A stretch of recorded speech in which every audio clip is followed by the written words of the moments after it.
আজকের এই ভিডিওতে আমরা রায়মার্টিন প্রশ্নবিচিত্রা 2024 নবম শ্রেণীর ইতিহাস বিষয়ে যে তোমাদের দ্বিতীয় ইউনিট টেস্টের জন্য 14 নম্বর স্কুল রয়েছে 415 নম্বর পেজে সোদপুর হাই স্কুল। তো এই প্রশ্নপত্রের বিভাগ ক এবং বিভাগ খ এর প্রশ্নের উত্তর নিয়ে আজকের এই ভিডিওতে আলোচনা করব।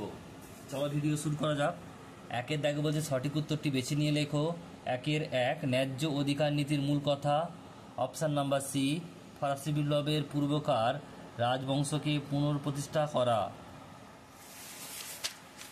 নেক্সট দেখো পরের প্রশ্ন কি বলছে। পরের প্রশ্ন রয়েছে 2 নম্বর প্রশ্ন, বলছে এই হিস্ট্রি অফ মডার্ন ফ্রান্স গ্রন্থের রচয়িতাকে। উত্তর হবে অপশান নাম্বার বি, কোব্বান।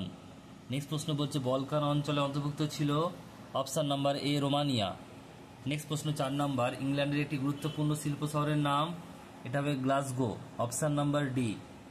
নেক্সট প্রশ্ন 5 নম্বর হচ্ছে রি ইন্স্যুরেন্স সন্ধি স্বাক্ষরিত হয় 1887 খ্রিস্টাব্দে। Option number C. নেক্সট প্রশ্ন বলছে ফ্যালেন্সতার গঠনের কথা বলেছিলেন সার্ল ফ্যারিওগ। নেক্সট প্রশ্ন পরেরটা, কত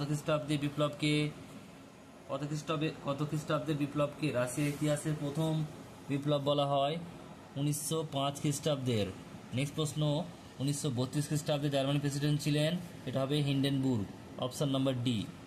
নেক্সট প্রশ্ন বিভাগ খ, নিজের দাগের একেরটা বলছে এক কথায় উত্তর দাও। একেরটা, ভিয়েনা সম্মেলনের পর বেলজিয়ামকে কোন দেশের সঙ্গে যুক্ত করা হয়েছিল? হল্যান্ডের সঙ্গে। নেক্সট প্রশ্ন বলছে সুয়েজ খাল খননের প্রধান স্থপতি কে ছিলেন? হচ্ছে ফার্ডিনান্দ দ্য লোয়েন্স।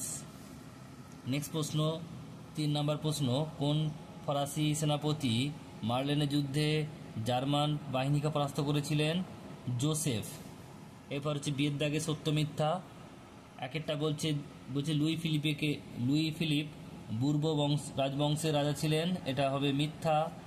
নেক্সট প্রশ্ন বলছে ওয়াটার ফ্রেম আবিষ্কার করেন জন কে। এটাও হবে মিথ্যা।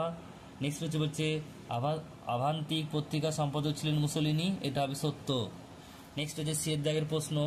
একেরটা বলছে বিবৃতি শিল্প বিপ্লবের উপনিবেশের সম্প্রসারণে সাহায্য করেছিল। ব্যাখ্যা নাম্বার 3 সঠিক উত্তর হবে শিল্প বিপ্লবের ফলে উৎপাদিত পণ্য সামগ্রিক বিক্রয়ের জন্য বাজার দরের প্রয়োজন পড়েছিল। নেক্সট প্রশ্ন বলছে বিবৃতি 2 নম্বর।